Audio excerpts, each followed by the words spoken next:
Hi, welcome to Cantor's Library. I'm Cantor, and tonight we're going to be talking about the film A Different Man, Buddhism, and Lady Gaga. There will be spoilers for the film. I'm new to YouTube. Well, actually, the first YouTube video I was ever in was uploaded 18 years ago by a friend of mine who has since passed away. Maybe I'll show it to you someday, but it's really embarrassing, actually. It's like a music video we did to some song in a language we didn't understand. It's kind of weird how much time has passed since then, and how much has changed. Recently, I watched this movie called A Different Man.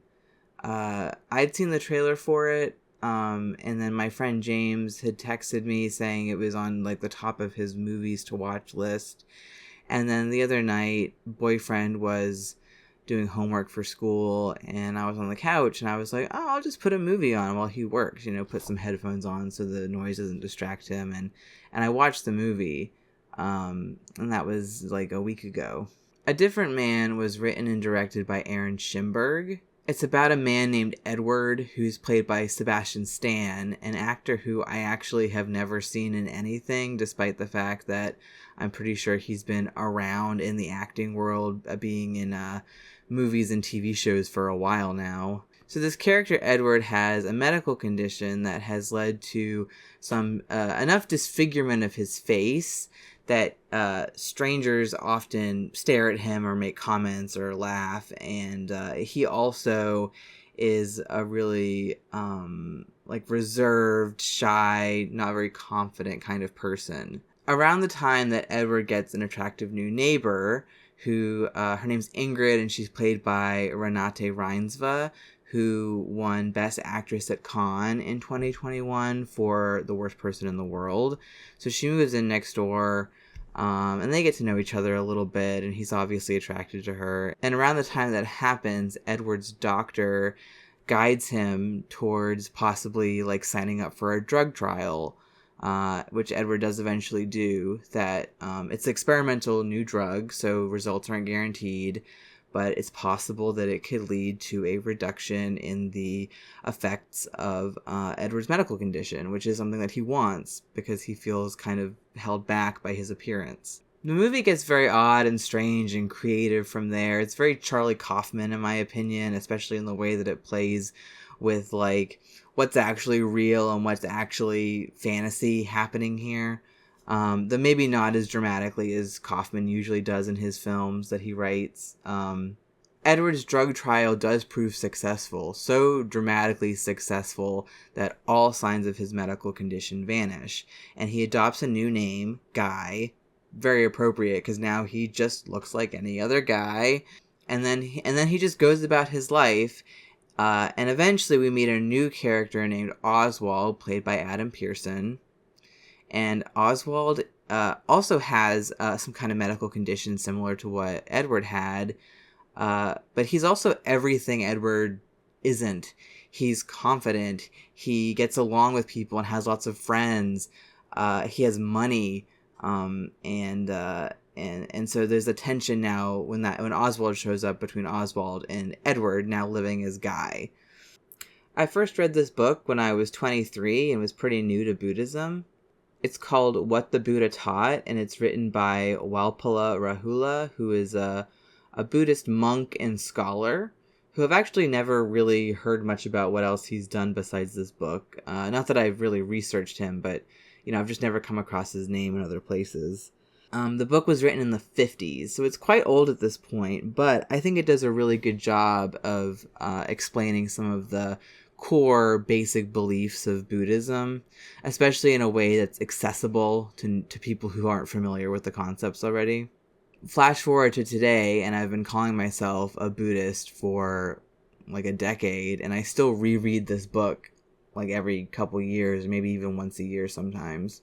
So if you're new to Buddhism, one thing you should know is that the core concept of the religion is that there's these Four Noble Truths, and the Four Noble Truths, to very briefly summarize them, are 1, that suffering exists, 2, that desire, craving, wanting leads to suffering, 3, that by eliminating craving and desire, we can eliminate suffering.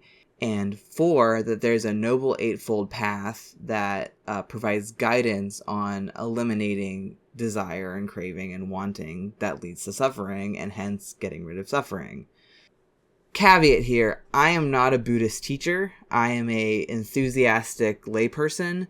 If you want to learn more about Buddhism than what I'm about to present here today, here's a good place to start.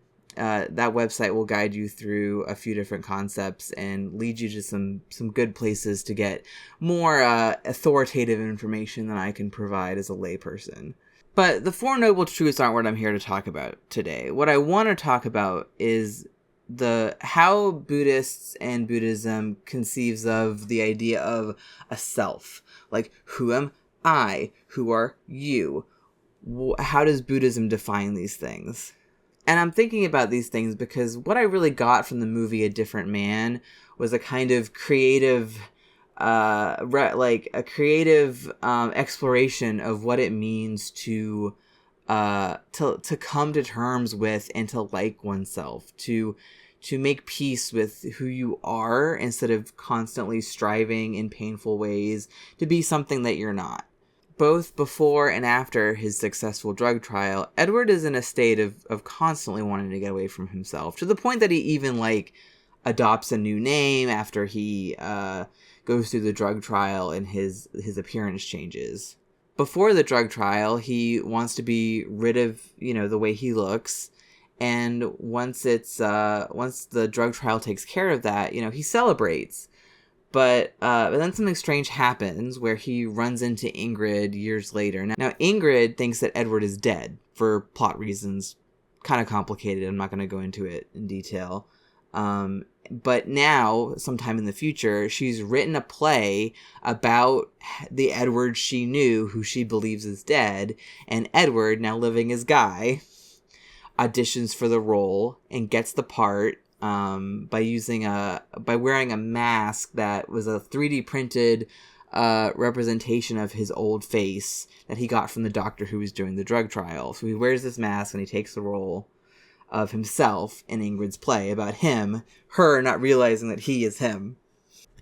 But then Oswald shows up, and Oswald is a very good actor and eventually kind of takes the role from Edward.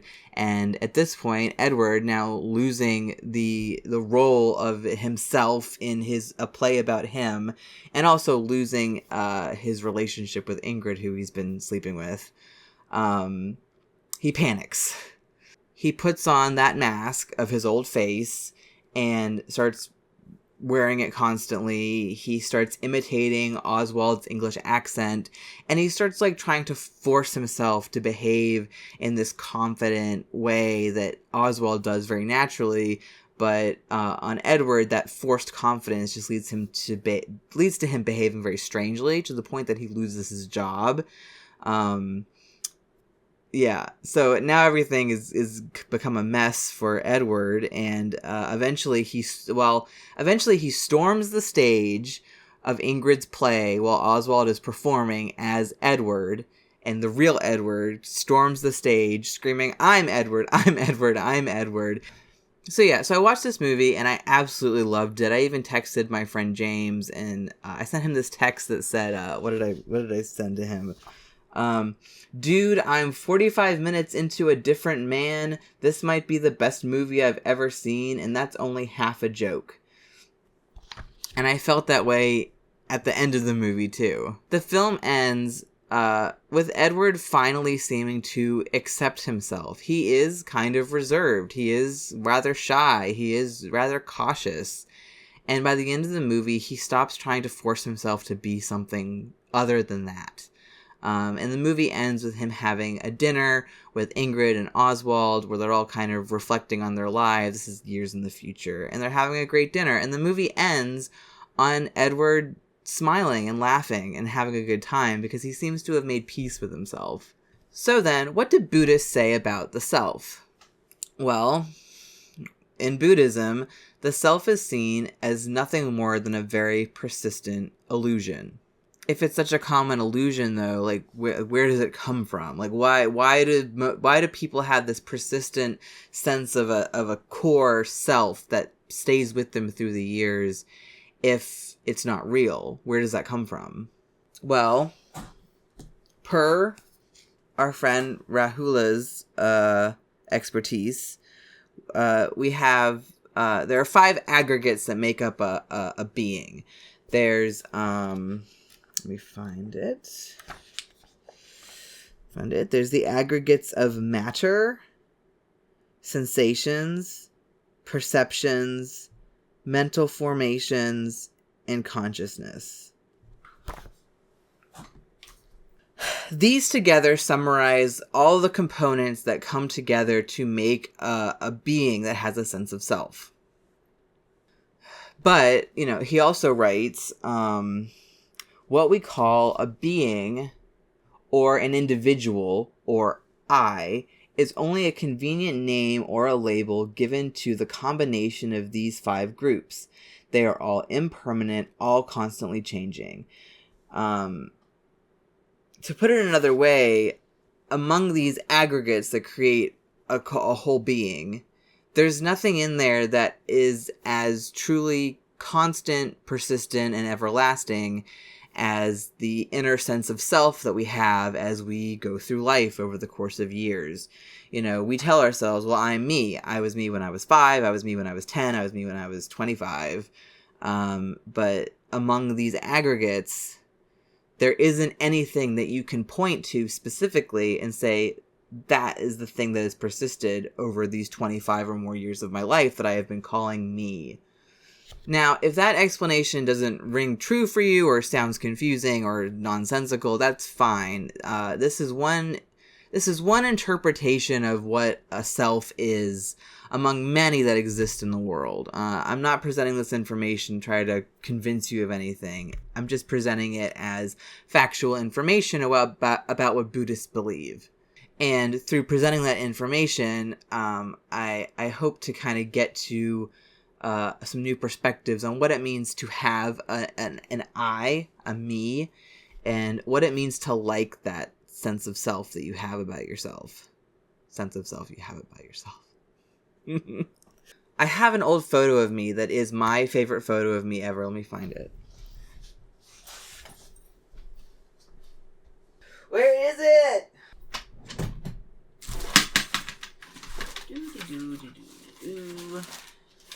Over here. Okay. This is my favorite photo ever taken of me. I'm a little child and I'm in a field that could be on some family property. I'm not actually sure. But I just look so thoughtful and kind of sad. So I've loved this photo for many years. I love it. And I mention the photo because I'll admit I'm someone who struggles to like myself. I see that little child in the photo, I see me, and I just go like, what's something good that I've ever done? Which is hyperbole, obviously. But it is a persistent sense of like you, as in me talking to me. You're not good at anything. You don't know how to do successful things. You don't know how to be a good friend. You don't know how to be successful in your career. These are the kind of things that I say to myself a lot. And I'm very committed to the practice of self-criticism, and I feel like, especially if it starts for someone in childhood, that's a practice and a habitual way of thinking that really likes to persist. It becomes second nature to just look at everything you do and go, that wasn't good enough. No, you messed up over there. I know you think you did good here, but you messed up over there. Boyfriend often hears me criticizing myself and steps in to provide positive feedback to me about my own self, reminding me of things I've done well and the kind things I've done and the things I've achieved. So then I wonder, what can we learn about liking and making peace with ourselves from this Buddhist perspective of the self as an illusion? One of the ways that I get so caught up in thinking negatively about myself is that I tell myself that there is a core part of myself that has persisted my entire life, that will not go away and has never gone away and has always been there, that is flawed and bad. I feel it, I sense it, it feels real. I have all these memories of being lazy, of being unfair, of being selfish, of making mistakes that negatively affect other people, and I attribute those things to this core thing in me that is wrong. And through that, I start daydreaming about how to get rid of that core thing. How can I do this or that or this, and work so hard that I eventually become not that bad person, but the good person, a person where I feel this inner sense of goodness in me that is persistent and everlasting. And now I'm starting to sound a lot like Edward in the movie, who constantly is trying to be something better than his own self. The truth of it is, Buddhism isn't about self-esteem. It's about seeing it's about seeing things as they are.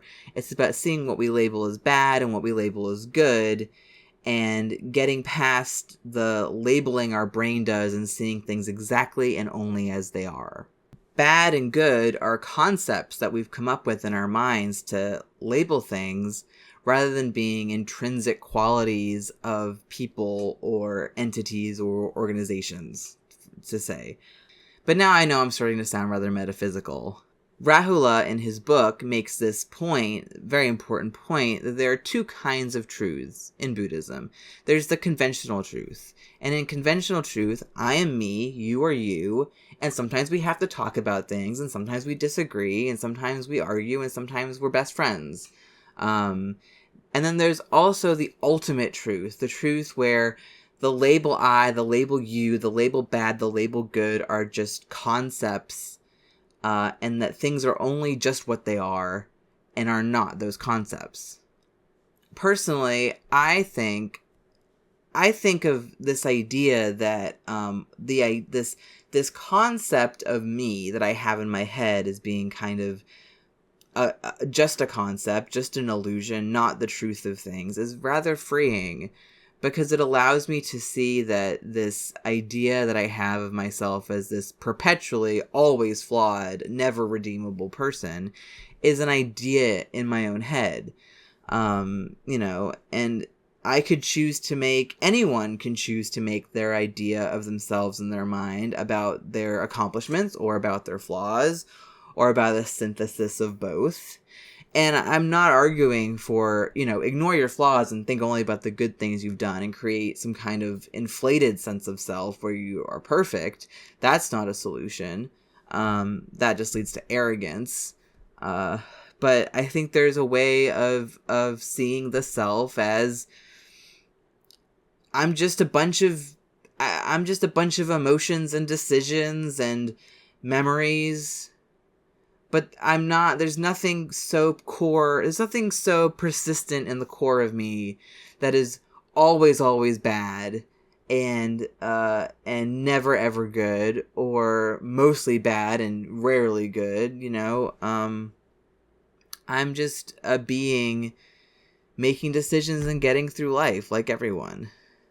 I think the point I'm getting at is that a way to get out of this focus on the self as a negative thing, negative self-esteem, negative self-worth, is to recognize that who I'm thinking about as who I am, is just an idea in my mind, and that who I really am, is this expansive thing that can never actually be summarized fully in words. Now, enough about Buddhism. I'm going to shift gears a little bit and talk about something else. I recently, for the first time in many years, rewatched the HBO concert special of Lady Gaga's Monster Ball tour from over a decade ago. Now, I went to this tour in 2010, and then I also watched this concert movie and loved it. Rewatched it a lot around the time that it came out. I'm a huge Lady Gaga fan. And I'm going to start this by saying I envy the strength of that woman's knees. Now, she was a lot younger then than she is now, and maybe she has bad knees now after all this dancing, but, like, look at this. Like, I can't do that. I couldn't do that when I was 22. But mostly I really enjoyed the message of self-love and hope that she consistently talks about in this concert movie. She screams out at one point, "The monster ball will set you free." It's very theatrical, let's say that, but I mean that in the best way possible. And later she gives this kind of inspirational speech about how she used to sit up in the highest seats at Madison Square Garden and watch other people perform and wish she could perform, and now she's performing at Madison Square Garden, and she tells the audience, one day you'll be up on this stage too. Now hold up. There's a lot of people in that audience, and I'm pretty sure that most of them are not ever going to be on the stage of Madison Square Garden. So is this inspiration? Is she lying to us? I would argue no. She's not lying, and she's not giving us false hope. Elsewhere in the show, she says something, Petunia, come here, Petunia. Come here, Petunia. Come here. Ooh. Give me a minute to love my dog. Do you want to say hi for the camera? Do you want to say hi for the camera? The people love you. Goodbye. Goodbye. Sorry about that. What was I saying? Elsewhere in the show, she says that she hates the truth. So, is she advocating for loving lies? Is that the alternative? But I don't think Gaga is objecting to the truth. I think she is objecting to a conception of the truth as a narrow, confining thing. Okay, guys, out. Come on, out. Get out of here. Get out of here. Get out of here. In this magazine interview in Harper's Bazaar from 2011, Lady Gaga says, "Whether I'm wearing lots of makeup or no makeup, I'm always the same person inside."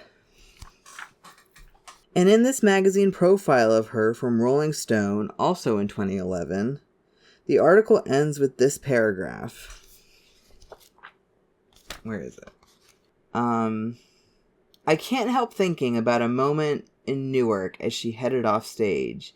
She'd taken her bows, the crowd was streaming up the arena stairs, but as the recorded version of Judas blared over the sound system, Lady Gaga began to move again.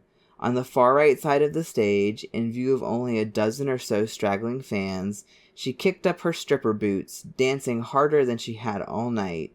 The show was over, but the performance hadn't ended. It didn't look like it would ever stop. And in the Chromatica Ball concert movie that's on, you can watch it on Max right now. It's also an HBO special. When she's performing Born This Way, when she sings the lyrics that go, "There's nothing wrong with loving who you are," she said, "'cause he made you perfect, babe," she emphasizes to the audience, perfect with a capital P.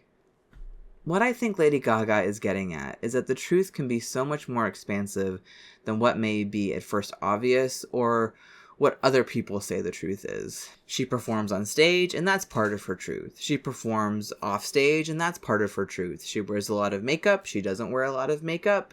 That's all part of her truth. She proclaims that we are all perfect, lovable beings, even though perfection isn't possible. That's part of her truth, and our truth too. Lady Gaga doesn't hate the truth. She hates the truth as a narrow, restricting force.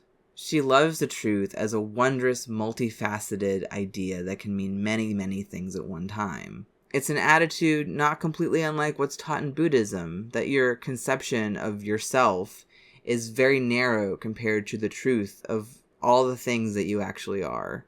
You are ever-changing and impermanent.